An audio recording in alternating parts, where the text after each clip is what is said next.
Base sa mga batas na umiiral sa Pilipinas, nararapat lang na awitin ang lupang hinirang base sa itinakdang orihinal na komposisyon, ayon sa National Historical Commission of the Philippines.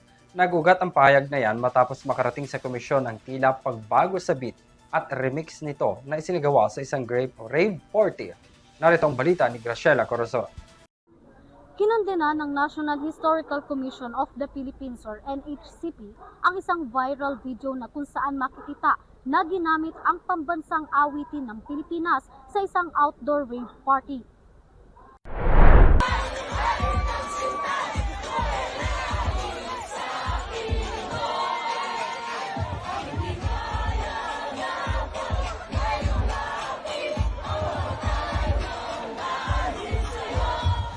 Umani ng iba't ibang reaksyon online ng isang short form video reel na ito sa social media na kung saan makikitang inawit at sinasabayan ng sayaw habang sinusundan ang indak ng isang tila remix version ng Philippine National Anthem na Lupang Hinirang na nangyari sa isang outdoor rave party.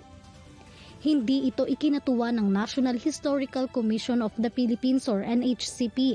Anila, hindi pa lubos na matukoy ng kanilang tanggapan ang eksaktong pinagmulan ng naturang video. Ngunit batay sa kanilang paunang pagsusuri, pinaniniwala ang naganap ang insidente noong nakaraang Desyembre sa Estados Unidos. Giit ng NHCP, wala itong jurisdiksyon upang magsagawa ng legal na aksyon dahil hindi anya saklaw ng mga batas ng Pilipinas ang mga insidenteng naganap sa ibang bansa.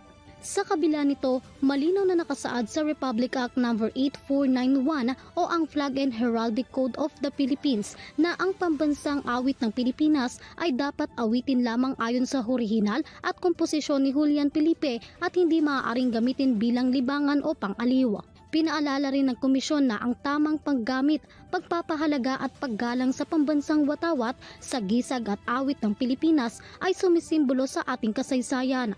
Ang sinumang magpakita ng kawalan ng respeto sa watawat o pambansang awit ng bansa ay posibleng patawan ng kaparusahan na 5,000 pesos hanggang 20,000 pesos na multa at pagkakakulong na hindi lalagpas sa isang buong taon. Binigyan din ng ahensya na ang kalayaan at karapatang tinatamasa ng mga Pilipino ay bunga ng sakripisyo ng mga bayani, kaya't nararapat lamang anya na ito ay gamitin ng tama at may pananagutan. Samantala, patuloy namang hinihikayat ng Komisyon ng Publiko na maging maingat sa kilos at pagpapahayag lalo na sa paggamit ng mga pambansang simbolo upang maiwasang ang maling interpretasyon at hindi pagkakaunawaan. Para sa EuroTV News, Graciela Corazon. Sumasaludo sa bawat Pilipino.